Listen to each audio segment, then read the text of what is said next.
네, 어제 한미 정상회담에 이어서 조금 전에 이제 한일 정상회담 끝났고요. 그리고 오늘 오전에는 미중 정상회담까지 있었던 굵직한 외교 일정이 숨가쁘게 이어진 하루였습니다. 네, 각 회담들 주요 성과와 과제들 하나하나 짚어보도록 하겠습니다. 홍현익 전 국립외교원장 스튜디오에 나오셨습니다. 어서 오십시오. 안녕하십니까. 예. 자, 먼저 한미 정상회담부터 이야기를 해야 될 것 같은데 그 중에서도 이제 핵 추진 잠수하며 어제 이재명 대통령이 이걸 이제 트럼프 대통령한테 허가해달라고 할 때만 해도 그것만으로도 상당히 충격적이었는데 오늘 그걸 덕석 승인을 했단 말이죠. 어떻게 보셨나요? 네, 우리 이재명 대통령의 설득력이 통한 것 같습니다. 그러니까 우리가 뭐 필요하다 뭐 이렇게도 얘기를 할 수가 있지만 미국의 관점에서 볼 때도 지금 그 국방비를 줄여야 되고 그러려면은 동맹국의 역할을 강화시켜 줘야 되는데. 근데 우리가 해군력에 있어서 중국에 비해서 너무나도 딸리고 또 북한은 지금 핵 잠수함 만든다 그러고 이미 핵은 여러 개 개발해 가지고 우리를 위협하고 있는데 우리는 너무 갈 길이 멀다. 그러니까 미국의 부담을 줄여주기 위해서 우리가 이걸 하게 좀 해달라. 특히 그 원자력 협정 개정에 대해서는 대통령께서 이미 그 문을 열어주신 것 같은데라고 하면서 한 걸음 더 나가서 이 지금 서해상의 구조물, 서해 불법 구조물 있잖아요, 중국에. 그런 것을 포함해서 중국의 그 해상 도발에 우리가 대응하기 위해서도 우리가 그 바다 밑에서 은밀성을 기하면서 활동을 해야 되는데 지금의 디젤 잠수함로는 턱이 없다. 따라서 이 부분을 대통령께서 허용해 주셨으면 좋겠다라고 공개적으로 얘기했죠. 카메라 앞에서. 그래서 트럼프 대통령이 뭐 당시에는 그냥 끄떡끄떡만 하다가 추후 협의하겠다 해보자. 그런데 오늘 그냥 아마 그 무궁화 대원장과 금관을 다시 이렇게 보면서 생각이 바뀌었는지 또는 어저께 그 예상외로 그 우리 투자 협정 그게 체결됐잖아요. 3,500억 달러. 그게 사실 큰 틀로 보면 트럼프 대통령의 체면을 세워준 거거든요. 그렇기 때문에 트럼프 대통령도 뭔가 내가 받은 무궁화 대원장과 금관과 3,500억 달러 이 합의에 대한 나로서도 뭔가 성의를 보여야 되겠다. 그런 차원에서 이거를 선뜻 내준 게 아닌가. 그러면서 조건으로 필리조선소, 한화오션이 미국에 그 구입한 그 해군 그 조선소 거기서 생산을 해라. 라고까지 지정을 해줘서 굉장히 구체적으로. 구체적으로 해줘서 그래서 아마 이게 중국이 좀 볼멘소리 할 수도 있는데 저는 뭐 이 부분에 있어서는 이거는 대한민국의 자주성과 31년 수건을 푼 겁니다. 이게 해군 김영삼 정부 때부터 이걸 추진해 왔다고 해요. 그런데 번번이 미국에서 너 안 돼, 절대로 안 돼, 또 안 돼, 뭐 그러고 했는데 요번에 정말 단칼에 이거를 만약에 이게 그 성사가 된다면 정말 대단한 거죠. 그러니까 한반도 주변 환경도 이제 많이 바뀌고 그만큼 이제 북한도 이제 핵 추진 대북 억지력이 획기적으로 향상이 되고 대북 억지력뿐 아니라 중국도 우리를 더 괄목상대할 수밖에 없을 테고 중국이 더 저 볼멘소리 할 수도 있죠. 북한이야 볼멘소리 하더라도 뭐 우리가 무시하면 그만인데 당장 이제 그 한중 정상회담 내일 모레죠. 내일 모레 하는데 그때 이제 시진핑 주석이 이거를 거론하느냐 안 하느냐가 이제 관심사가 되겠는데 만약 거론한다고 하더라도 우리는 당당하게 이거는 우리의 자주적인 주권, 국방력 강화의 문제로서 이거는 그 중국이 관여할 문제가 아니라고 생각한다. 그렇게 얘기할 수밖에 없을 것 같습니다.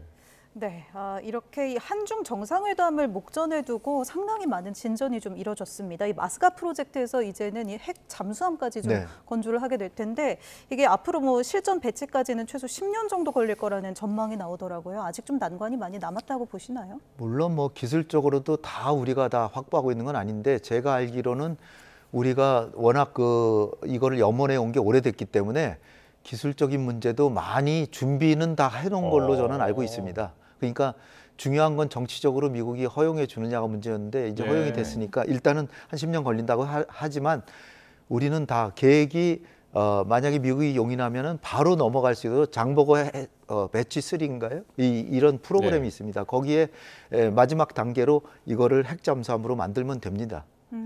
그래서 거기는 이게 핵무기를 싣고 다니는 게 아니고요. 핵무기는 못 만들어요.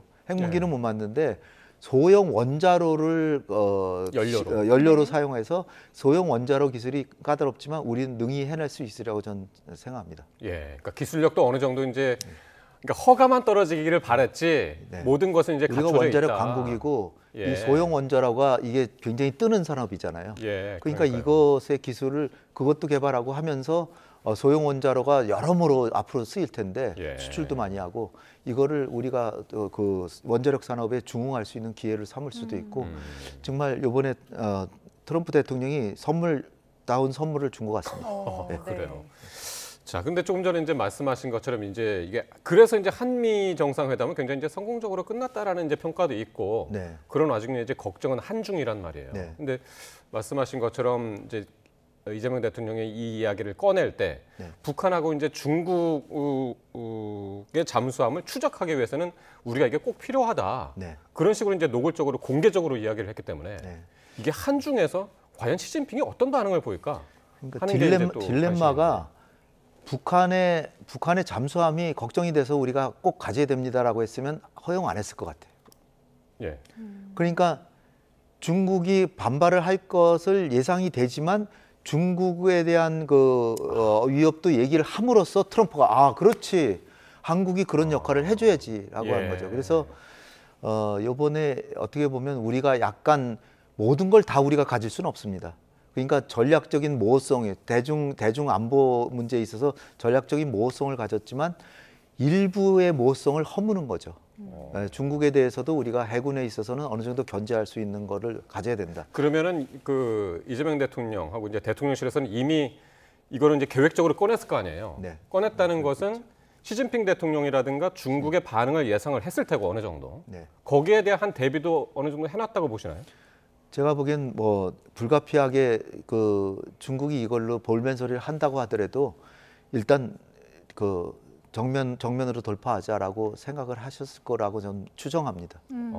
네. 왜냐하면 그런데 지금 오늘 나온 반응이 한국과 미국은 그 핵 확산 방지에 대한 그 어떤 규칙을 준수해줬으면 좋겠다. 그 정도의 중국 외교부의 공식적인 입장이. 그냥 권유 쪽의 그 얘기만 원칙론만 얘기를 했습니다. 구체적인 얘기를 안 하고. 예.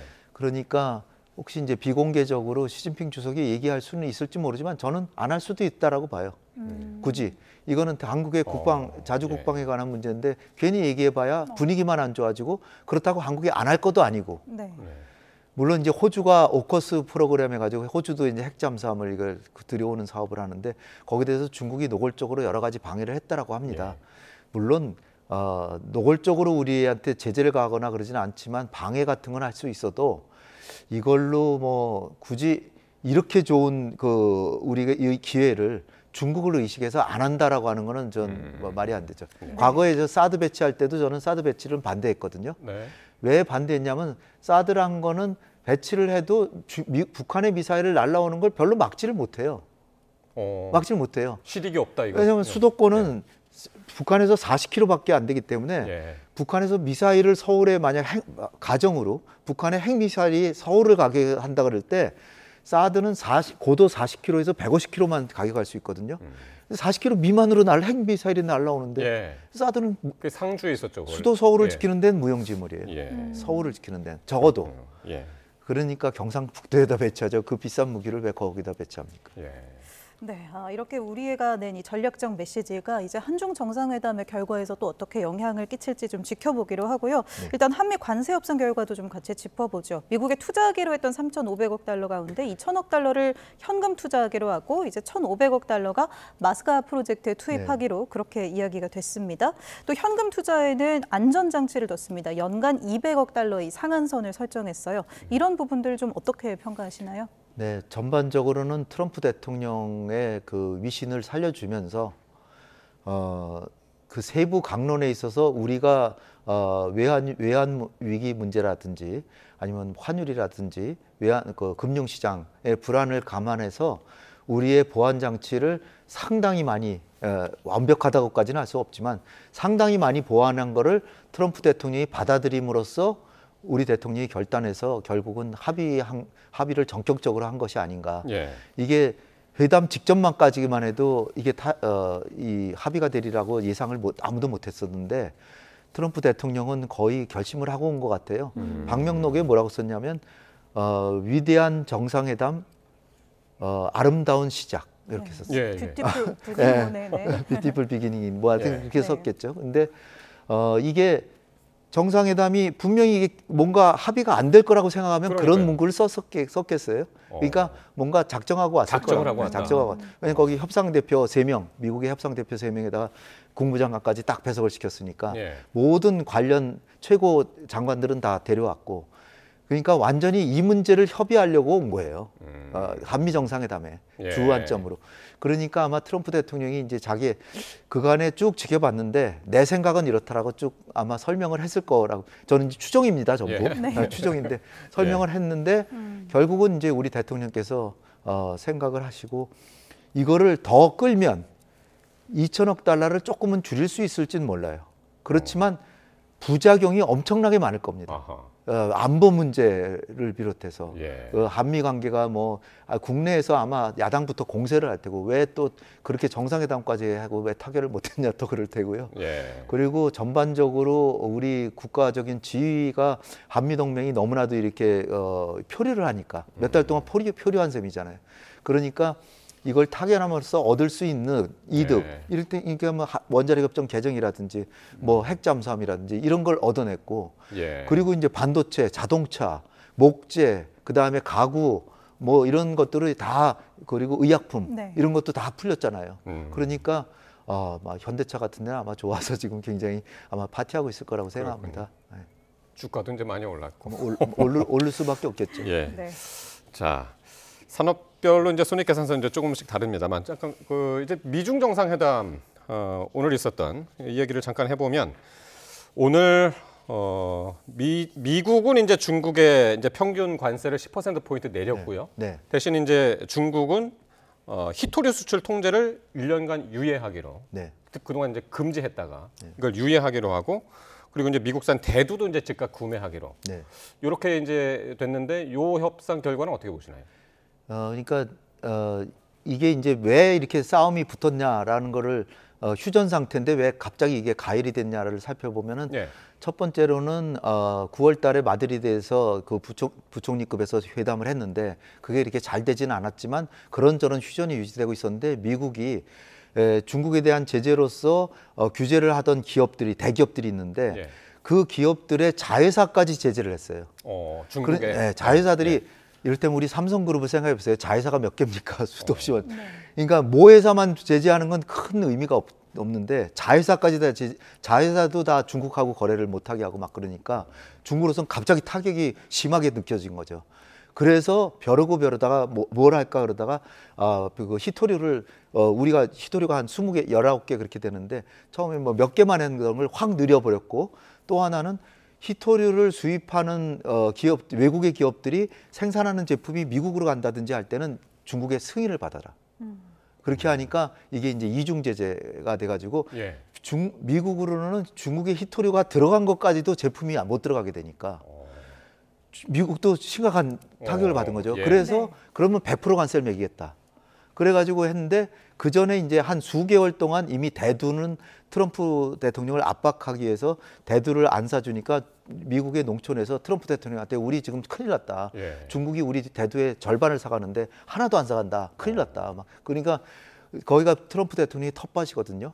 그러니까 트럼프 대통령이 굉장히 압박을 느끼고 지금 이제 좀 있으면 헬로윈도 오지만은 네. 추수감사절 뭐 저 쇼핑 시즌이거든요. 네. 크리스마스 오잖아요. 이게 관세를 지금대로 100%를 매기면 157%인데 그러면 야. 그 월마트의 가격이 그냥 팍 오르면 미국 사람들이 트럼프 대통령 때문에 망했다 막 이렇게 나올 겁니다. 그러니까 트럼프 대통령이 갑자기 꼬리를 내리면서 협상해라. 미국 소비자들이 그 추수감사절만 기다렸다가 또 그렇죠. 소비하는 경향이 또 있잖아요. 그래서 그 기간이 아주 대대적인 쇼핑 기간인데 그게 다가오고 그러니까, 있거든요. 네. 그래서 시진핑은 다 그걸 계산하고 지금 관공으로 나간 겁니다. 그러니까 베센트가 말레이시아에서 1박 2일 동안 허리핑 부총리하고 회담을 했는데 거기서 다 나온 내용들이 오늘 이제 합의가 된 겁니다. 그래서 100% 관세 없던 걸로 하고 그다음에 이 히토류에 대한 거 1년 유예해주고 1년 유예입니다. 내년에 또 하겠다는 거예요. 그러니까 1년마다 협상을 해야 되는 거잖아요. 그렇죠. 1년마다 하는데 지금 그 145% 관세를 팍 내려가지고선 지금 한 50% 정도를 하고 있는데 그거를 계속 50%로 할 거냐, 다시 145%로 갈 거냐를 계속 유예해 오는 거를 몇 달씩 3달마다 연기를 해왔거든요. 그게 11월 10일이에요. 11월 10일로 다가왔기 때문에 지금 반드시 새로운 타협이 필요한데 그 타협하기 전에 중국이 먼저 강공을 때렸던 거거든요. 그래서 이 히토류 추가로 제재하는 것도 1년 유예. 그 다음에 이번에 추가로 된 게 펜타놀. 네. 펜타놀이 네. 이제 트럼프가 굉장히 고민이고 미국엔 심각하잖아요, 마약으로. 그래서 그 펜타놀 관세를 20%를 매겼는데 그 중에 10%를 내려준다. 네. 그 대신에 대두를 사라. 그래서 대두를 사기로 하고 펜타놀 관세를 10% 내렸습니다. 그런 걸 보면은 이 이전의 상태랑 보면은 시진핑이 10% 관세를 혜택을 본 거죠, 이번에. 그 전에는 실리는 좀 시진핑 쪽에서 시진핑이 실리를 봤다라고 볼 수 있습니다. 지금. 그리고 이제 오늘 합의 내용에는 안 나왔지만 틱탁이라는 거 있잖아요. 네네. 틱탁을 지금 트럼프가 굉장히 군침을 흘리는데 거의 주기로 됐다가 다시 위야무야 되다 싶은데 아마도 오늘 그 주는 걸로 합의가 되지 않았을까. 발표는 아직 안 됐는데. 이면으로. 저는 그 틱톡은 트럼프가 굉장히 그거는 관심이 많기 때문에 그거를 지금 안 줬으면 내년 봄에 이제 주겠죠. 그러니까 미국 내에서 운영권은 이제 미국에 주는 그 이야기인데 완전히 저 운영권을 주느냐 마느냐 그거에서 그 상당 지분을 뭐 중국이 갖고 있느냐. 중국 정부가 아니라 중국계 무슨 기업이죠. 그 기업이 갖고 있느냐. 그런데 그거를 하여튼 최소한 과반수가 넘어서 확실한 지배력을 미국이 갖느냐 안 갖느냐 그 문제로 이제 중국이 하나의 카드로 썼는데 이번에 넘겨주지 않았을까 저는 추정하는데 아직 발표는 안 났습니다. 그러게요. 네, 대두, 히토류, 또 펜타닐 관세 같은 큰 불은 좀 껐지만 반도체 같은 핵심 기술 분야에 대해서는 좀 합의에서 다뤄지지 않았습니다. 다뤄지지 않았고 대만 문제도 얘기를 안 했다 그러고요. 대만 문제도 얘기해야 트럼프 대통령은 대만 문제에 그렇게 큰 관심이 없습니다 지금. 그리고 대만 문제는 오로지 반도체, 비메모리, 전 세계 비메모리 시장의 약 70%를 장악하고 있는 TSMC 이거를 지키는 거에 관심이 있지. 중국이 여간에서는 CIA 보도와 달리 CIA가 보고서에서 계속 2027년에 공개할지 모른다 그러는데 트럼프 대통령은 그럴 리가 있나? 미국이 뒤에 있고 TSMC를 우리가 지키는데 거기 들어오면 우리가 들어갈 수밖에 없고 시진핑이 그걸 잘한다. 시진핑이 그렇게 가볍게 행동할 사람이 아니다. 지금 그러고 있습니다. 아직까지는. 근데 이제 굉장히 또 서로 간에 또 신경전이 벌어지면 또 대만 문제를 가지고 또 걸고 넘어질 수도 있죠. 그렇지만 지금은 그럴 때가 아니다. 쇼핑 시즌이 다가온다. 그래서 정치라는 게 참 미묘한 거죠. 마지막으로 그 한일 정상회담이요. 오늘 그 짧게 한 40분 정도 했더라고요. 했는데 어쨌든 다카이치 총리는 극우 성향이잖아요. 이전에 이제 이시바 총리하고는 다르게. 앞으로 이게 한일 관계는 어떻게 전망하세요? 한일 관계는 연말까지는 일단 잘 갈 것 같습니다. 연말까지는 다카이치 총리가 일단은 지금 과반수가 안 돼요. 공명당하고 공명당이 이제 빠져나갔잖아요.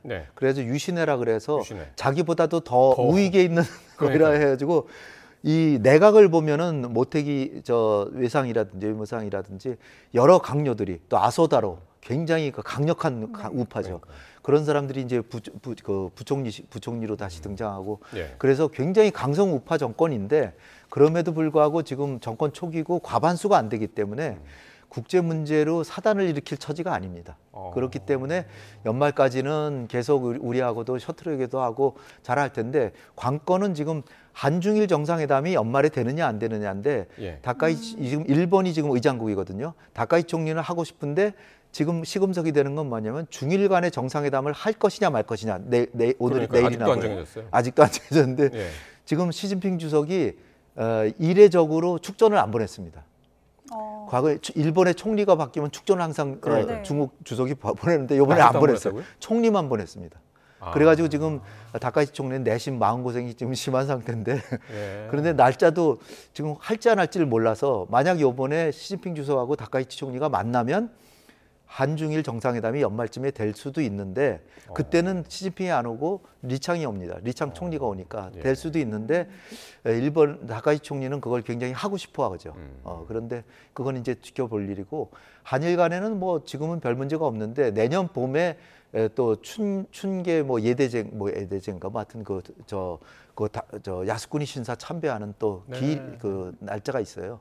그래서 봄, 여름, 가을 뭐 이렇게 하는데 내년 봄에 갈 가능성이 지금 꽤 있다라 그래서 그때쯤에 한일 관계가 어떻게 이제 어떤 그 위기를 맞을지 잘 넘어갈지 이건 좀 지켜봐야 될 것 같습니다. 네, 홍현익 전 국립외교원장과 함께 또 오늘 에이펙의 성과들 짚어봤습니다. 고맙습니다. 감사합니다.